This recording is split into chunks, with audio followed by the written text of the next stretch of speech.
Le loup qui apprivoisait ses émotions. Texte de Oriane Lallemand et illustration de Éléonore Thuillier. Amoureux, excité, rêveur, effrayé, triste, boudeur, fier, zen, furieux, surpris, content, honteux, dégoûté, jaloux. Il était une fois un loup qui vivait dans une belle forêt, entouré de tous ses amis. Il s'appelait Loup. Mais ce loup avait un souci.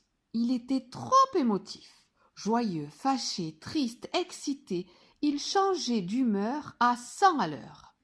Ainsi, quand Loup était d'humeur joyeuse, il sifflotait, le cœur léger, faisait des blagues, parlait aux arbres. Il était plein d'énergie et plein d'idées pour s'amuser.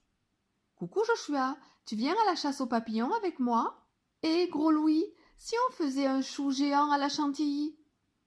Cependant, si quelque chose le contrariait, il se renfrognait, explosait et envoyait tout le monde balader. « Tu dois apprendre à te calmer, Loup, » lui dit un jour maître Hibou excédé. « Tu nous donnes le tournis. »« Apprendre à me calmer, mais pourquoi ?» demanda Loup. « Pour être plus serein, » expliqua Valentin. « Plus cool, quoi ?» ajouta Joshua. « Mais ne t'inquiète pas, nous allons t'aider. L'entraînement zen commence demain chez moi. » Le lendemain, Loup se rendit chez son ami. « Pour contrôler ses émotions, le yoga, c'est parfait, » déclara Joshua. « Respire calmement et fais le vide en toi. » Joshua enchaîna les positions, lotus, montagne, pont, et Loup essaya de l'imiter. Ouh là là, ce n'était pas facile, mais qu'est-ce que c'était rigolo! N'y tenant plus, Loup éclata de rire. « On dirait que le yoga ne fonctionne pas avec toi, » soupira Joshua. À l'extérieur, Alfred attendait Loup de pied ferme. « Rien de tel que le sport pour se défouler, dit-il. Je t'ai préparé un parcours spécial Loup excité. Prêt ?» Et il fila comme une fusée. Derrière lui, Loup courait, sautait, rampait. Alfred s'arrêta au pied d'un arbre immense. « On se retrouve en haut !» cria-t-il en disparaissant dans les feuillages. Arrivé au sommet, Loup regarda en bas. Et sa gorge se serra. Son cœur se mit à cogner dans sa poitrine, ses jambes à trembler. « Alfred, j'ai peur !» paniqua-t-il. « Je vais tomber !»« Calme-toi, Loup, je suis avec toi. On va redescendre ensemble doucement. » Loup prit une grande inspiration et tout tremblant, il redescendit. « Tu as vaincu ta peur, tu peux être fier de toi !» le félicita Alfred. Loup sourit. Ah ça oui, il était fier de lui. « Tout ceci m'a mis en appétit, se dit Loup. Cela tombe bien, Gros Louis m'attend chez lui. » Les pattes pleines de farine, Gros Louis était avec Louve dans la cuisine. « Ils ont l'air de bien s'amuser tous les deux, » pensa Loup jaloux. « Salut Loup, fit Gros Louis, aujourd'hui on prépare des macarons. » Pour réussir ces gâteaux délicats, il faut suivre la recette pas à pas et être très patient. C'est un bon exercice pour toi, n'est-ce pas ? À ces mots, Louve éclata de rire. Loup sentit la moutarde lui monter au nez. Il devint tout rouge, tapa du pied et explosa. « C'est ça, moquez-vous de moi !» hurla-t-il très en colère. « Je m'en fiche. De toute façon, je n'ai aucune envie de faire des gâteaux idiots avec des idiots. » « Voyons, Loup, que t'arrive-t-il » souffla Louve stupéfaite. Mais Loup était déjà loin, grommelant dans sa barbe et donnant des coups de patte dans les arbres.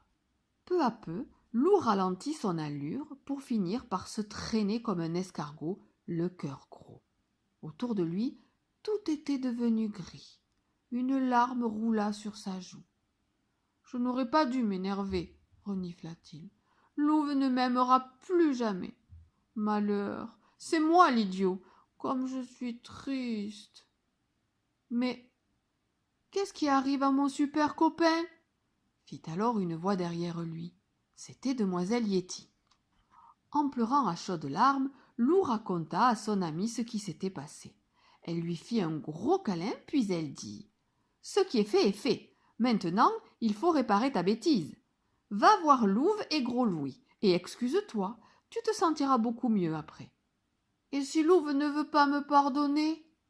fit Lou inquiet. « Qui ne tente rien n'a rien, » répondit demoiselle Yeti. « Allez, file !» Tout honteux, Lou retourna frapper à la porte de Gros Louis. « Je vous demande pardon, les amis, » fit-il. « Je ne pensais pas ce que j'ai dit, ce n'était pas gentil. »« Excuse acceptée, » sourit Louve. Lou et Louve se regardèrent, des cœurs pleins les yeux. « Ah, l'amour !» s'émerveilla Gros Louis attendri. « À table, mes amis, les macarons sont prêts. » Lou applaudit. Il se sentait léger, léger, léger, et il était affamé. Le lendemain, Lou avait rendez-vous avec Valentin. Quelle activité son ami lui avait-il donc préparée? En arrivant dans la clairière, Lou s'arrêta, émerveillé. Devant lui se dressait une cabane magnifique. « Je l'ai construite hier, » expliqua Valentin. « Maintenant, c'est à toi d'imaginer ta cabane. Inventer, tu verras, cela fait un bien fou. » Plus excité que jamais, Lou disparut dans la forêt. Il revint les bras chargés de branchages et se mit aussitôt à l'ouvrage. Peu à peu, une drôle de cabane sortit de terre. « Il ne me reste plus que la porte et j'ai terminé », annonça Lou en fin de matinée. Lou posa la porte. Elle coinça. Il poussa. Et badaboum, la moitié de la maison s'écroula. « Tu fais les choses trop vite, Lou !» se désola Valentin. Aussitôt, Lou devint tout rouge, tapa du pied et... Il prit une grande inspiration, fit 2 positions de yoga, puis calmement se remit au travail. Quand il eut terminé, Lou se frotta les pattes, satisfait. « Youhou, les amis, j'ai fini !» appela-t-il. « Waouh !» s'exclama Valentin. « Ta cabane est incroyable !»« Et tu l'as terminée sans t'énerver !» ajouta Maître Hibou. « Bravo, Lou !»« Pour fêter ça, je vous invite tous à goûter à l'intérieur, » sourit Lou. « À vous l'honneur !» Dans la cabane de Lou, c'était vraiment charmant. Hélas, ses copains étaient à peine installés que la pluie se mit à tomber. « Dépliez les parapluies !» ordonna Lou ravi. « Vous allez voir comme c'est joli !» En un instant, la cabane se transforma en arc-en-ciel géant. « Que d'émotion !» applaudit Valentin. « Cher Lou, tu nous en fais voir de toutes les couleurs, mais la vie est tellement plus drôle avec toi. » Pour notre super ami, conclut Maître Hibou, hip hip hip,